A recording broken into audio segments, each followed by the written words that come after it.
This UCSD TV program is a presentation of University of California Television for educational and non-commercial use only.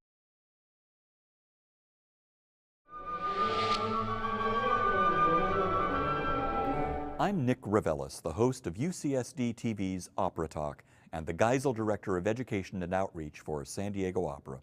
My passion is helping people understand opera and come to love it as much as I do.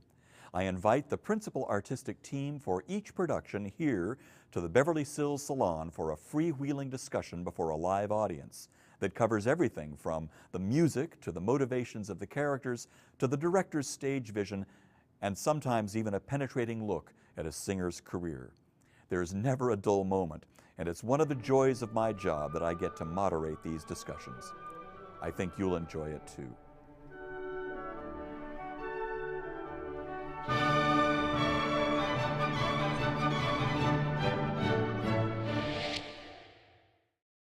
Good evening, everyone. I'm delighted to see you all here for this Stars in the Salon event, our Artists Roundtable concerning the production that will be opening up in about a week and a half, Georges Bizet's Carmen. And I'd like to introduce my panel. At least we have almost everybody here. We have an empty seat waiting for our Carmen, who will be here soon, hopefully. But listen, this is Old Home Week, so I'm delighted to welcome back. Has not been here since the last time was it was Turidu and Cavalleria Rusticana, which was 3 or 4 seasons back. Yeah, something like that. Richard Leach, tenor, will be singing. Will be singing the role, of course, of Don José. And next to him, again, welcoming an old friend back to our Artists Roundtable. He was last here, of course, for Puccini's Turandot, Maestro Eduardo Müller.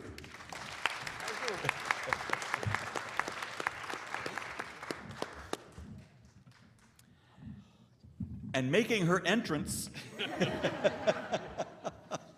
our Carmen, making her debut with San Diego Opera, mezzo-soprano Nino Surgoladze.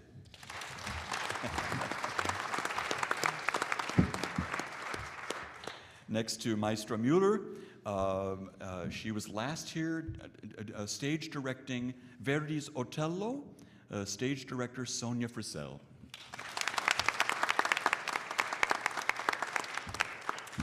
Making her debut with San Diego Opera and her debut in the role of Micaela, soprano Thalise Trevine. And welcoming back baritone who was last with us in Carmen, but in another role, the role of which is escaping me at the moment. Zuniga is Wayne Tigges. Yeah, of course, and he will be singing the role of Escamillo. So let's dig in. We all know about Carmen. We all know Carmen very well. It's a terrific opera. There's a reason why it comes back again and again and why it's so popular. First of all, of course, the melodies are so infectious, and they're just in the ether. They are in the air. My motto lately has been that the tunes of Carmen have been used to sell everything from toilet paper to Buicks. And, you know, they're still there. I heard the Toreador song in the background of a commercial just a couple of days ago, and it was a brand new product. It just never stops. But the opera is deeper than that. The opera is more complicated than that, I believe. And I think that one of the truly miraculous things about Carmen is the characterization of these people through sheer musical means. So I want to get to that eventually. But I would like to start with Maestro and just talk to us a little bit about the difference between Italian opera at this time and French opera. It was very strange for me to sit in on a music rehearsal and hear you speaking French. And conducting a French opera, because I think everything else that you've done for us has been an Italian opera. Can you speak a little bit about Bizet's approach to the operatic art? We could write a book about this topic. First, The microphone. do you really need a microphone? I've got a loud voice, not like these people. I know they need a microphone, I don't. Okay. First of all, let me say how pleased I am to be again with you. I almost recognize you one by one in your face after so many years. And you heard me always in either bel canto or verismo Italian repertoire.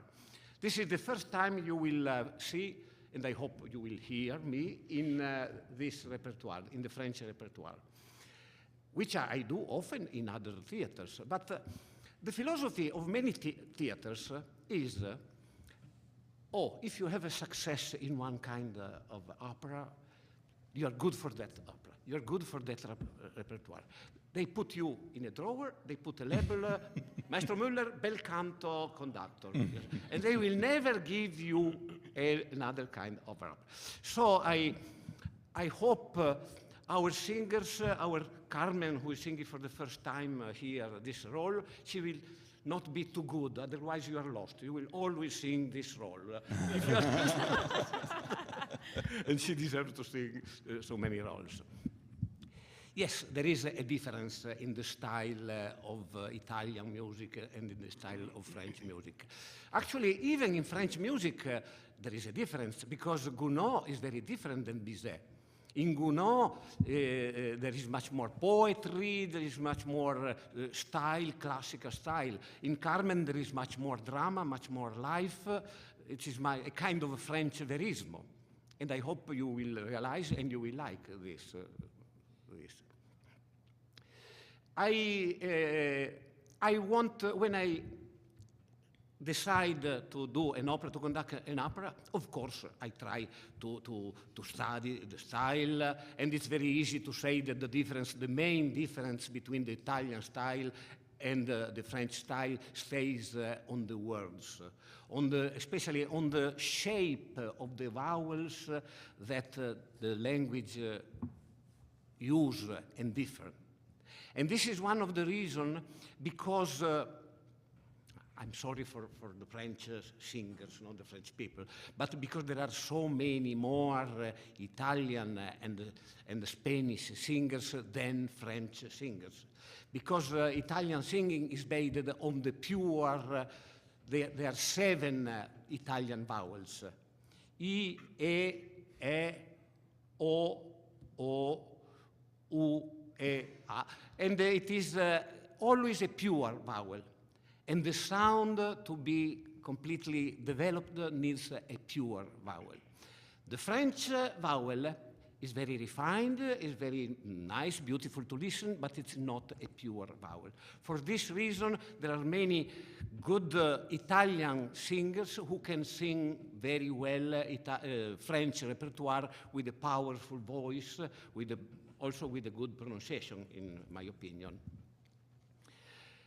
When I start working on a piece, of course, a piece that we did many times, but every time we take it, I wanted to think it is new, and I wanted to start again from the beginning.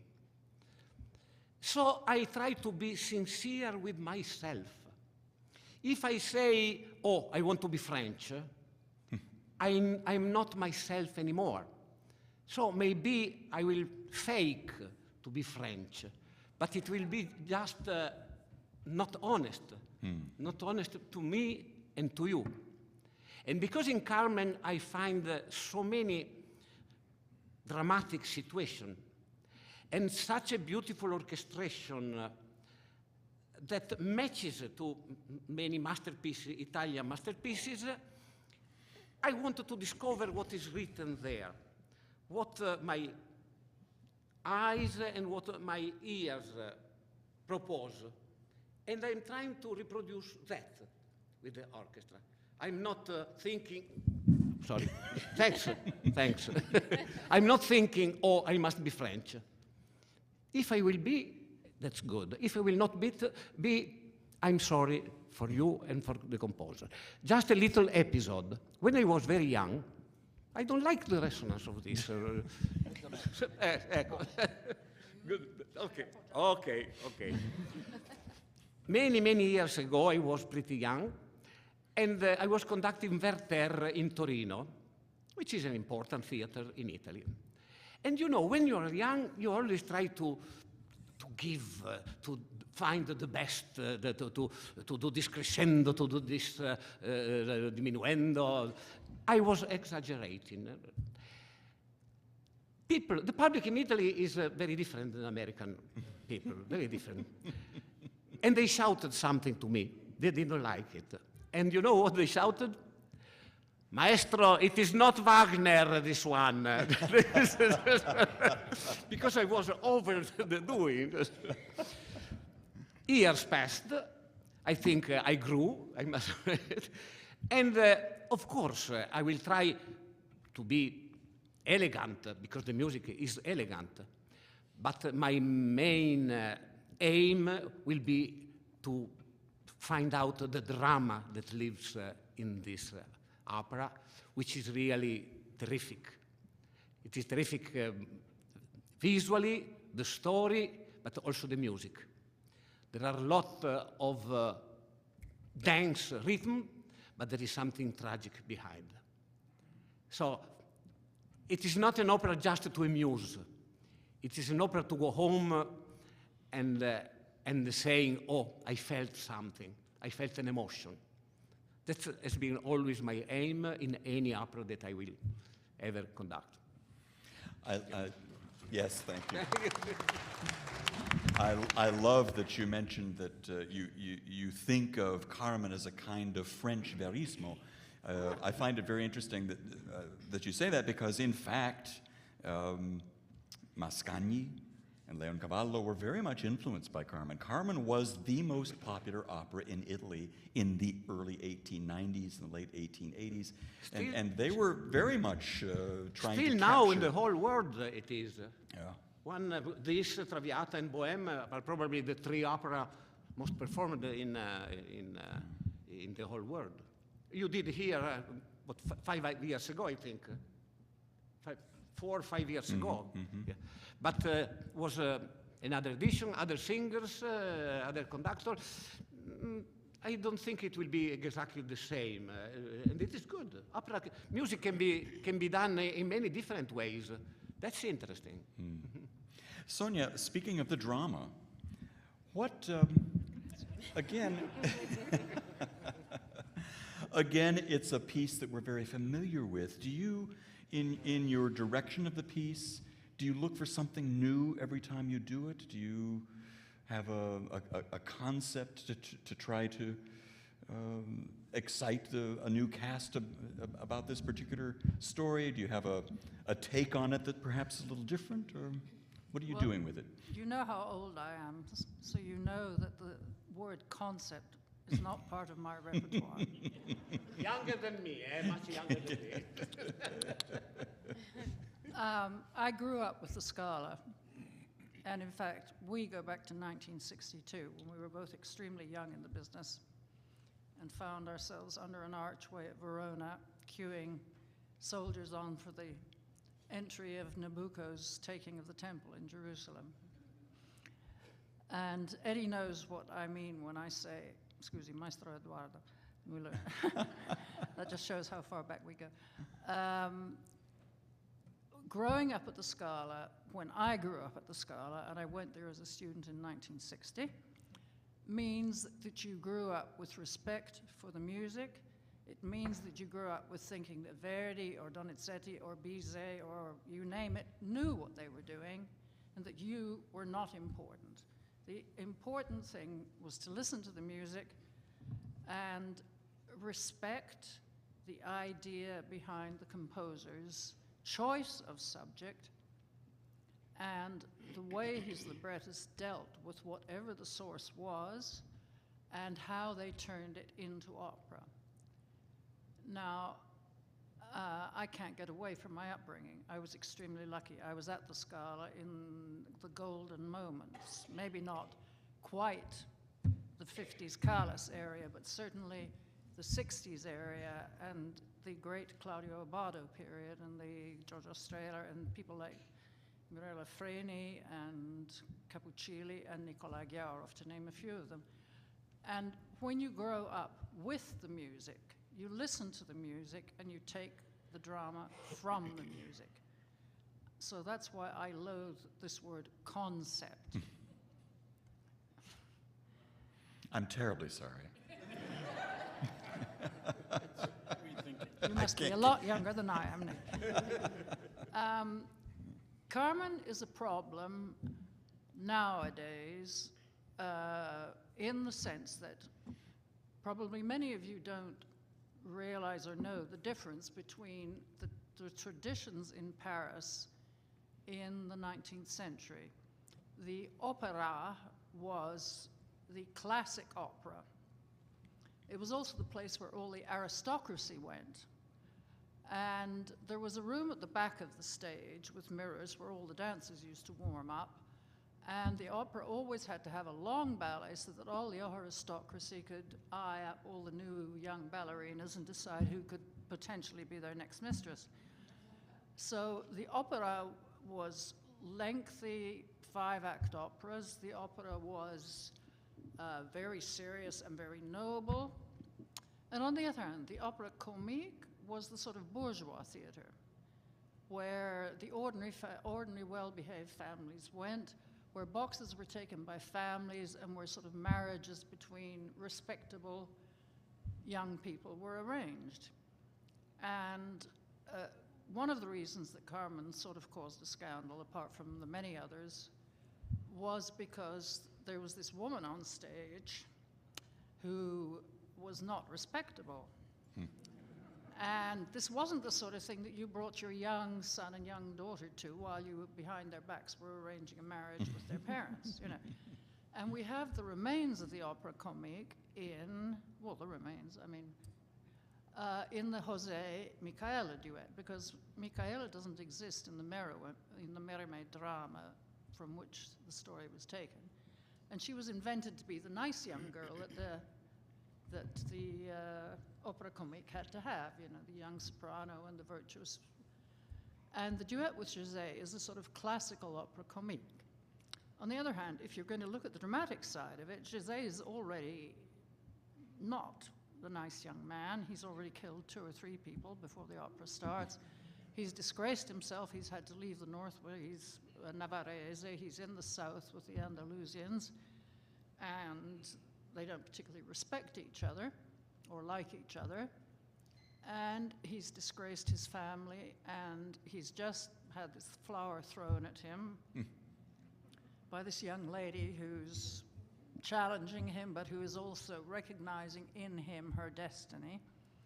So this duet, which is typical opera comique, the tenor and the nice young soprano, is actually not that. And I've been at great pains in this duet to try and get away from this and to show the depth of José's insecurities, his frustrations, his being torn between nice girl and dangerous girl. Because I refuse to say prostitute or whore or any of those common terms. And you won't see on the stage between Nina and myself the Carmen that you are used to. Because neither of us believe in the Carmen that is a cheap and an easy woman. We both believe that Carmen is an independent woman who is determined to live her life the way she wants to live it, to be free, to make her own choices. And the tragedy and the drama of Carmen comes from this very unstable man who is in a sense of guilt, is in a sense of, I've already wrecked my life once, and what am I going to do with my life? And there's this nice young girl that Mama wants him to marry, and suddenly there's this dynamic, self-confident, independent woman who looks at him and something happens between them. And in the Mérimée novel, Carmen says to Hosea, from the first moment that I looked at you, I knew that we would die together. So that from the very first moment, I'm trying to create this sense of destiny, this gypsy sense of fatality, and the ebb and flow of their passions for each other that leads to the death.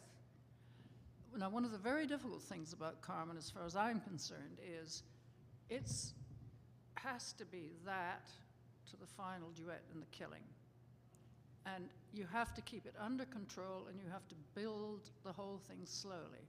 You have to deal with these moments of all the chorus rushing on stage, oh, well, let's all sing some nice, interesting music, and then let's all exit, which is leftovers from the opera comique, and to try and turn it into drama, which is inherent in the music.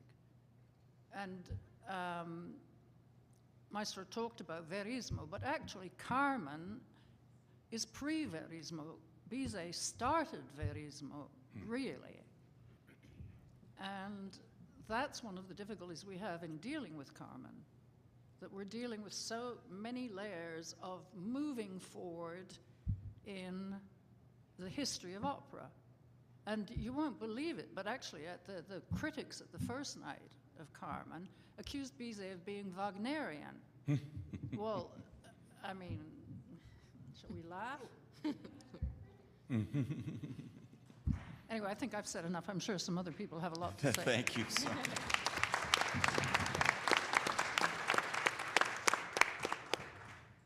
I would like then to turn it over to Carmen. Let's talk about Carmen. How do you feel about the character? Who is she? What does she want? She can be anyone. Because as I was saying, and I always believed that there is a small part of Carmen in every woman in the world. And I think maybe we just let her sleep, or some of us just are trying to make her alive in us. And what I'm trying all my life is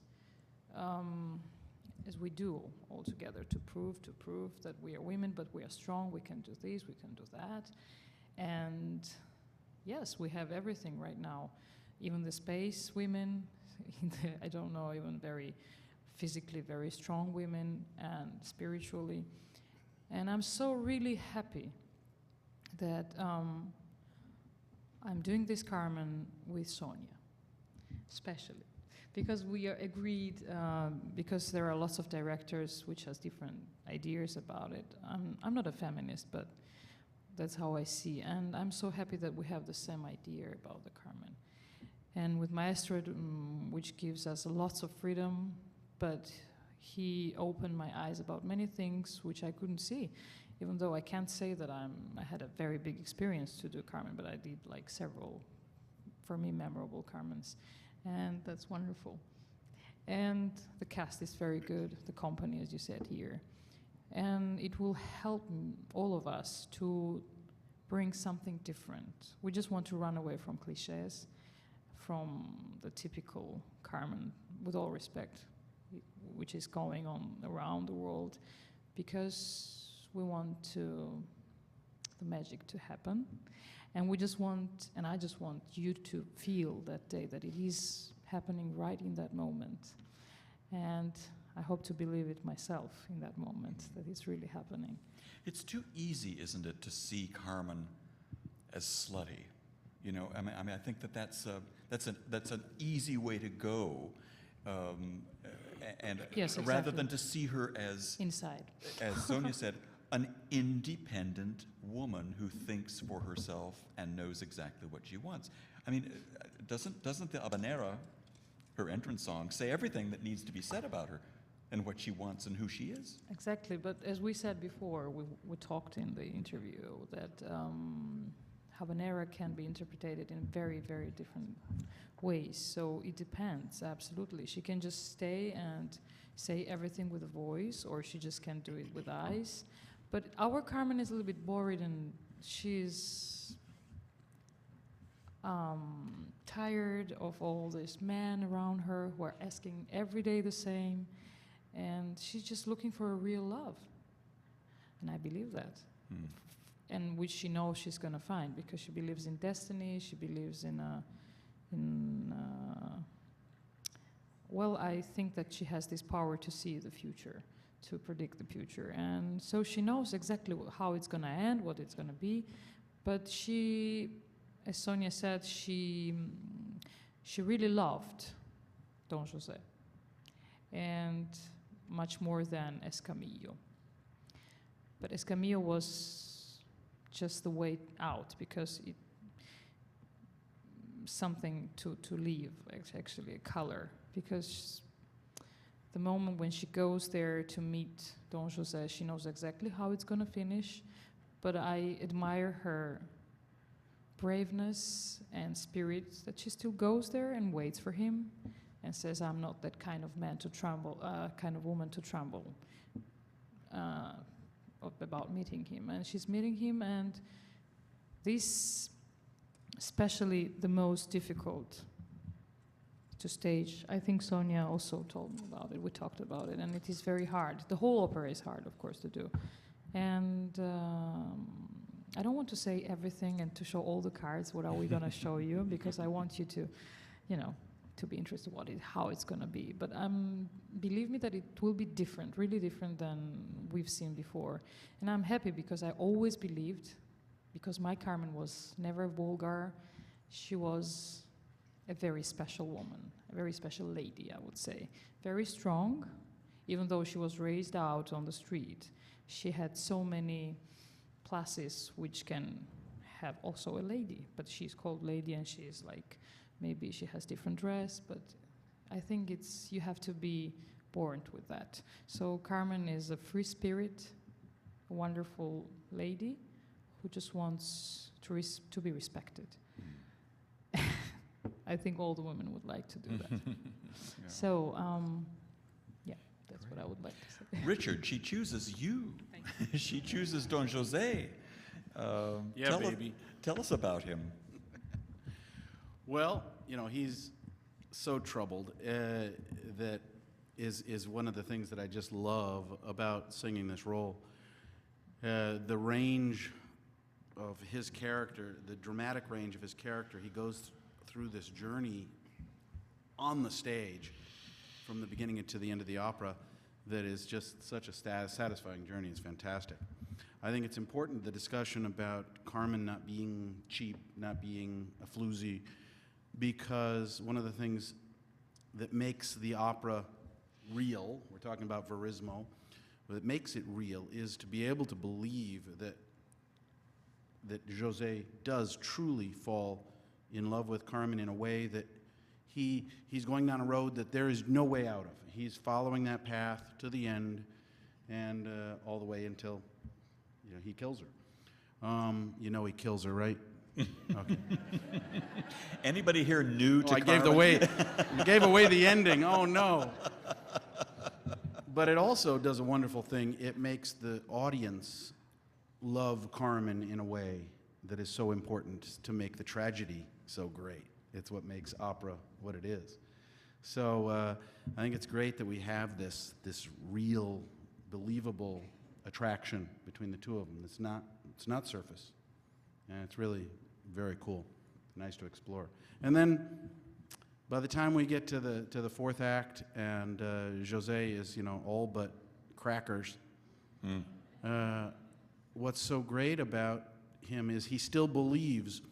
One of the mistakes I made early on as I did this role, and I've done it a lot since I did it here first in whatever it was, 1997, my first time, was here. And one of the most important things I learned about the character has to do with the whole first half or even 3/4 of the fourth act, of my scene in the fourth act. And it's that he's not going to kill her. He's there to convince her. He believes in this deluded world that he's created, that she just needs to understand. She doesn't understand. She misunderstood everything so far. If I can just make her understand and go back with me and go away with me, everything will be okay. And it's this delusion that makes him so interesting until he finally He snaps along the way several times. You see that he has that in him. And then he finally snaps, sings a few high notes, and then it's all over. And his music, by the time we get there, we talked a little bit about this in our podcast interview with you, that from the musical arc, not just the dramatic arc, but the musical arc from your duet with Micaela, which, as Sonia said, is pure opera comique and so beautiful, and you've got these wonderful lyric lines, and you've got all these wonderful, elegant lyric lines right through the flower song in Act 2, but then when Act 3 comes along, the music itself begins to fall apart. It really is like two with the different roles. character. It really is like two different roles. It's one of the reasons I put it off for so many years in my career, because Act 3 and Act 4 are very dramatic vocally. And Act 1 and 2 are these beautiful lyric scenes musically that are they the same role? And they are. And how he somehow, Bizet somehow made them seamlessly evolve as his character devolves. It just, he starts falling apart, and this music just has this organic change and growth to it as it becomes more and more dramatic. It's just wonderful. Yeah. I'm going to turn my focus to the other end of the table. To Ms. Trevigne first. San Francisco girl, by the way, Bay Area native. Welcome back to California. Good to have you here. Thank you. Now, this is your debut in the role, so you have a very fresh take on who Micaela is.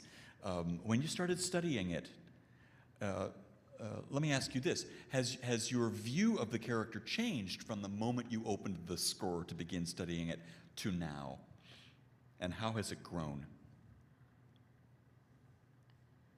Actually, no. I've had the happy fortune of having a director whom, from the very first day when we started discussing her, we were actually very much on the same page about Micaela. I think if anything has changed, it's probably since I've seen Carmen for the first time. In fact, I was very worried about singing Micaela because I'm used to playing the vixen. I'm used to playing Traviata and Manon and things like that, which is, it's easier to do when you have a character who it's already prescribed right there that she's complex and you have all these things to draw from. It's difficult to play, as Sonia and I were discussing, to the 21st century audience, the kind of purity that Micaela is. I myself, as an opera goer, often find myself confused by the relationship, or the lack of clarity, I should say, in the relationship between Micaela and Don José. So I was worried about my inner struggle already with the character and how I wanted to portray, and I wanted to bring some sort of truth to it. And having come from the other side of the stage, which is being a dancer first and not ever using any music to express a character, but rather my body, it was hard for me to, I was concerned about being able to find that kind of truth on stage and be able to express that. And it's nice that Sonia and I were discussing, her innocence. What makes her pure is her devotion to Don José's mother.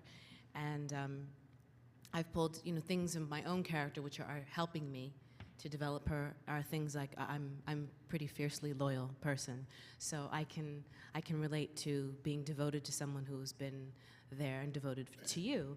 But rather, I think we often see Micaela in love with Don José, and she's not in love with him. She loves him. He's an older brother. She worships him, and she's just as disappointed. And it's nice to have factored in the disappointment and being let down. It's a familiar love, and it's nice to have that sort of clarity and to be able to bring that in to her. And she would marry him because his mother wanted him to marry her, and her mother took her in off the street and gave her everything. So Don Jose is an extension of her. So if she loves his mother, then she's going to love him. And that's where I've begun to take off with that character and keep it. It's complex, but yet it's simple and pure, which I think is what is complex to understand in our time. Well, and there's not a whole lot of stage time for her to be able to communicate that, is there? No. So you have to No, figure so you have out. to be clear from the beginning, Yeah, which is we've been exploring. And it's That's nice. an acting it's nice. challenge, and you have to do that during this really pretty, elegant duet with Don Jose. Well, you know I like a challenge, so Yeah. I always. Yes, well, I'm sure you're referring to Moby Dick, which she sings an aria, not quite upside down, but hanging from the rafters, which is great fun. Talise will be back with us in Moby Dick in the role of Pip next season, which we're all really excited about that production and having you back. It'd be great. Very different from Micaela. Very different. Yeah. Just remember that I usually wear skirts. So Yeah. don't get used to pants. Wayne, tell us a little bit about Escamillo, how you see him. All right. First, I have this really quick story that just makes me laugh, so I'm going to tell it. The very first Carmen that I've seen, it was a couple years ago, and it was the very last scene. And on the they have the surtitles up on top that tells you what everything means in English. And it was the time when Don Jose is getting ready to stab Carmen, and right when he gets ready to stab Carmen, the surtitle says, "Your computer has a virus. Please restart."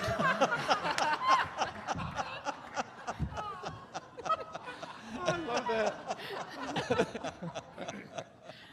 And that's how she died. Yeah, and that's how she died, through the computer virus.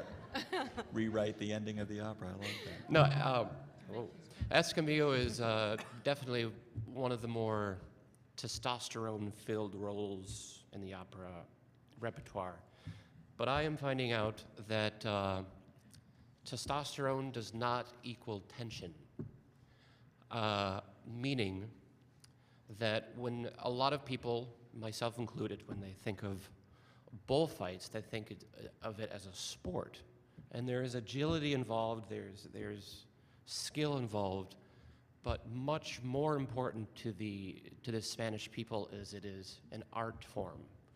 It's like painting or ballet. There's a grace, there's a dignity to it, there's an ease that's really that the Spanish people admire. And that's all I could think of right now. But how do you, again, I think a similar problem with Micaela, there's not a lot of stage time for you to show that. I mean, you've got the Toreador song, which of course takes us through an entire bullfighting event. Yeah, and that's another thing. When a bullfighter is in a bullfight, it's difference. There's a difference in the balance of the person, and there's a different person in a bullfighter outside the ring from inside the ring. It's very much offensive, defensive, front, back. So there's a lot of variation into the role. And do you, we were talking just briefly beforehand that you've sort of studied the art of bullfighting in the sense of, finding out all of the different details of it and how the bull is attacked and what the role of the picador is and all this. Well, I mean, how has that been helpful to you in doing the role or singing the aria? Well, the process of the bullfight from the very first, when the horses come in and the picadors stab the bull in the shoulders to lower the horns, and then the banderillas come in. It helped me a lot in just understanding the process. There's a book Ernest Hemingway has out that Sonia made me read. Death in the Afternoon. Death in the Afternoon. Yeah. Fantastic. Everything you need to know about bullfighting is in that book, if you're interested. Yeah. I want to take the focus back to the center of the table because I find it charming and interesting that because we've known Maestro for such a long time. I think Gosh, the first time that you you were here was during the Verdi Festival, way, way back in the Capobianco days. The American premiere of Giovanna d'Arco. Of Giovanna The d'Arco. American premiere of Il Corsaro. That's right. Yeah, yeah, yeah. But I love how Sonia refers to him as Eddie. And and she referred to it first, and I was planning on asking the two of you to sort of reflect on the fact that you really have known each other a very, very long time. And what were the circumstances of that first meeting? I'll ask Eddie first. Do you remember at the?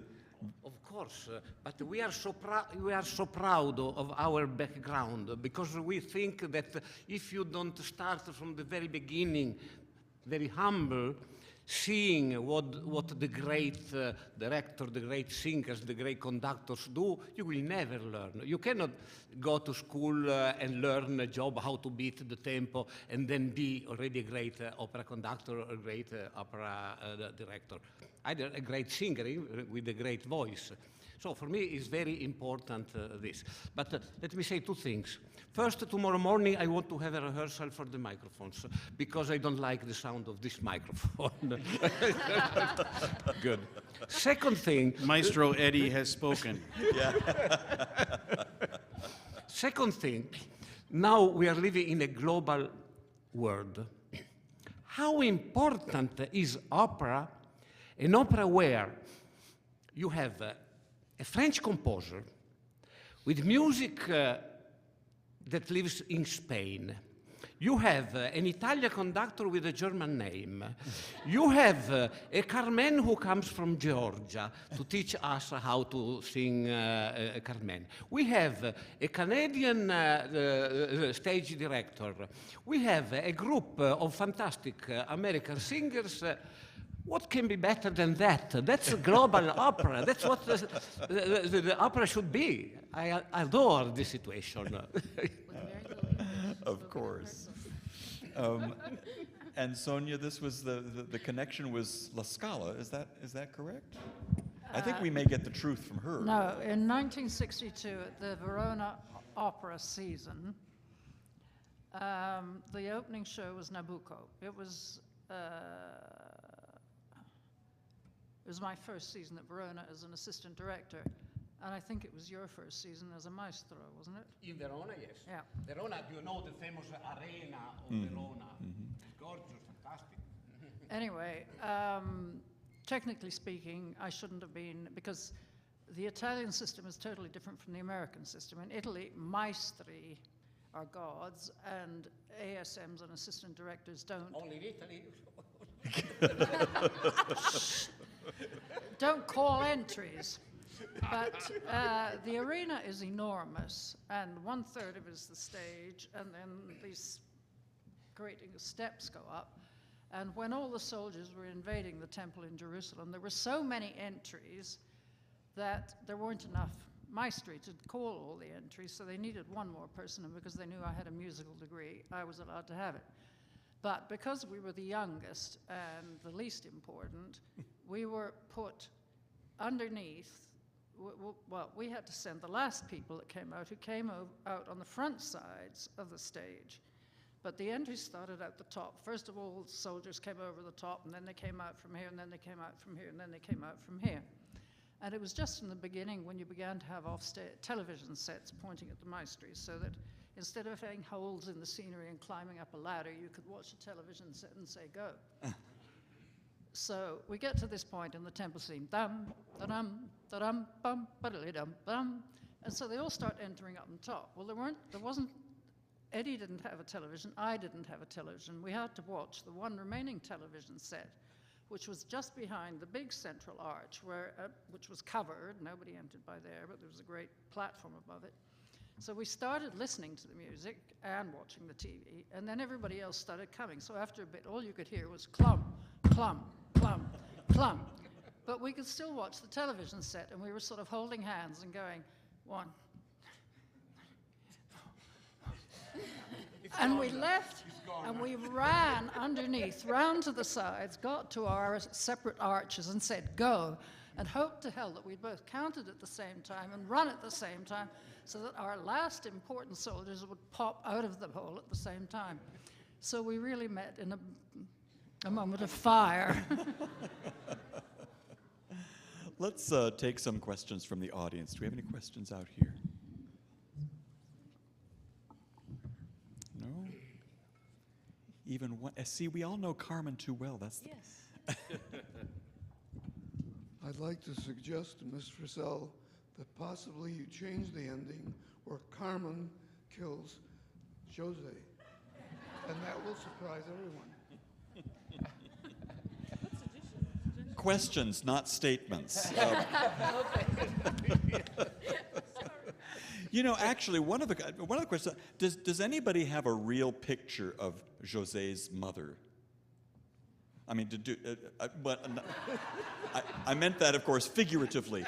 But, you know, have you seen these yogurt commercials? And the grandmother from Greece, Yahya? Yeah. I mean, that's who I think of as Jose's mother. Maybe you haven't seen it, but, you know, I mean, what is she like? Have you ever wondered, Richard? Well, I had the luxury. One of my real mentor, his name was Carmen Savoca, and it was a real Italian family from Philadelphia, and all that goes with that, including 4 wonderful sisters that cooked and took care of him, you know, the baby of the family.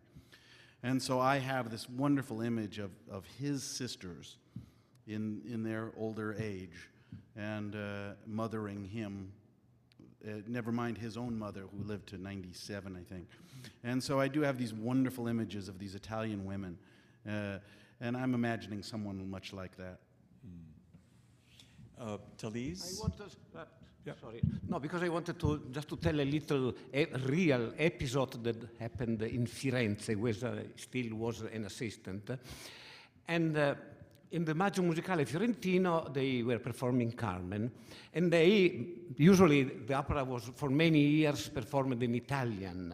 There was a tradition of singing this opera in Italian. But in Maggio Musicale Fiorentino, a very important theater, they decided to do it in French. So they had to teach in French the whole chorus, and it cost a lot of money to teach it in French. But the singers knew in both ways. One of the singers canceled, and it was Corelli, and they found another singer who knew the opera only in Italian. And they said, okay, we don't have any other singer, come and you will sing in Italian, the other will sing in French. The baritone said, but I know it in French, in Italian, so why should I, in a duet, answer in one language while he sings in another? And the mezzo-soprano said exactly the same. So the result was that the only one to sing in French was the chorus, because after so much money spent, they did not know the opera in Italian. That's great.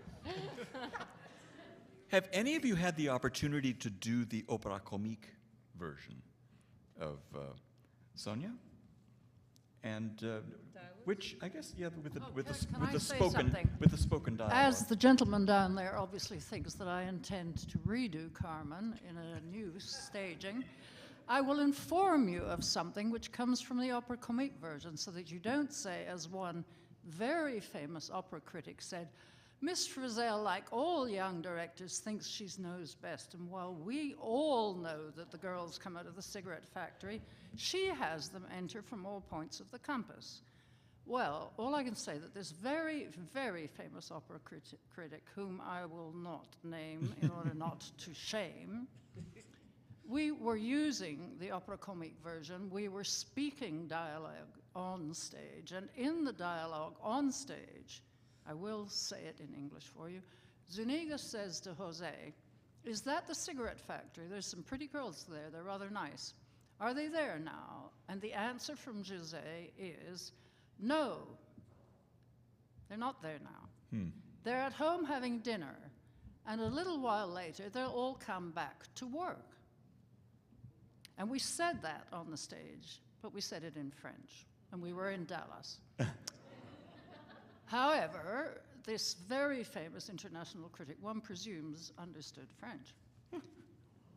However, whether or not he understood French, and whether or not he had ever bothered to read the spoken dialogues, which were the original opera, the tenors actually sing, and it doesn't matter what language or what version you're doing, the tenors actually say, "We're hanging around here waiting for the girls to come back." And I make them come back.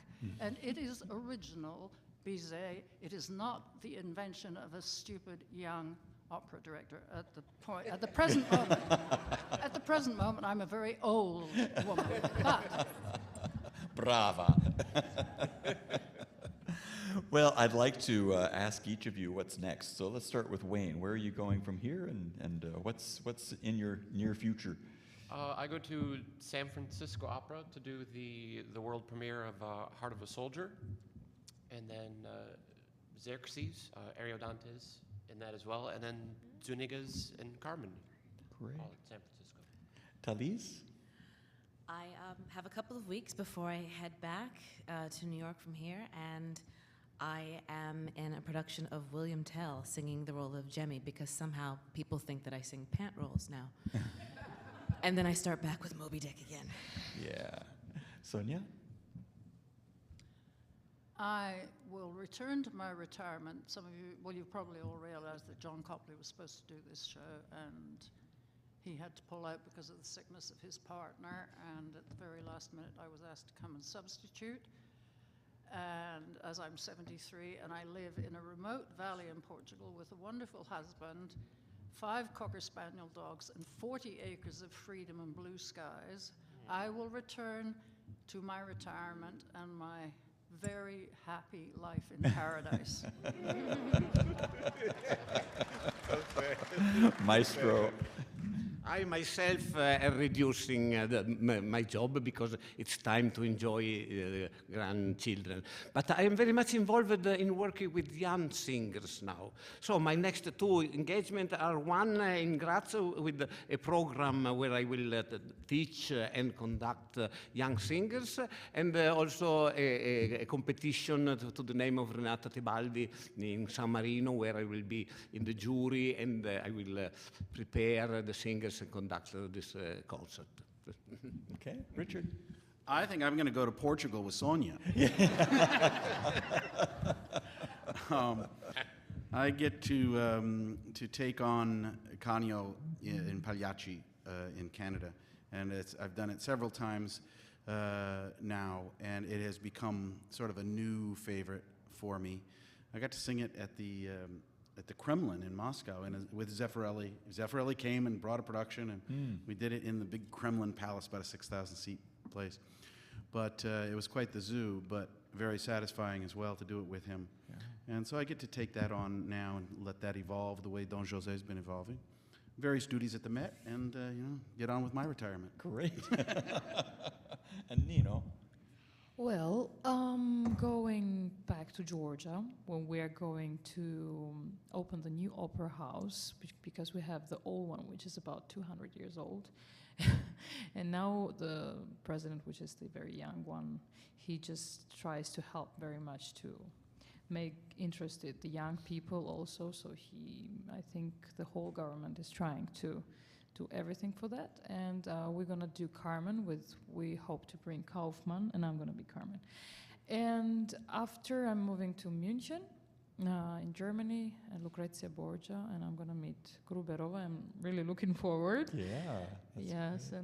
And and then again Carmen in Tokyo. And I really, really want to go there, and it depends actually how it's going to be. Yeah. I really want to. And then La Scala and Great. Hoffmann's Tales of Hoffmann. You say Tales in of, English? Tales of Hoffmann, yeah. Juliet, yeah. We know that If I will that come back opera from pretty well. Tokyo. If I will come back from Tokyo, if I go there. Yeah. Okay, let's cross the fingers. Great. Anyway. Okay. Well, and I'm going to be sitting in the audience watching this wonderful production of Carmen. I can't wait. Thank you all for coming, and thank you, ladies and gentlemen, for joining me.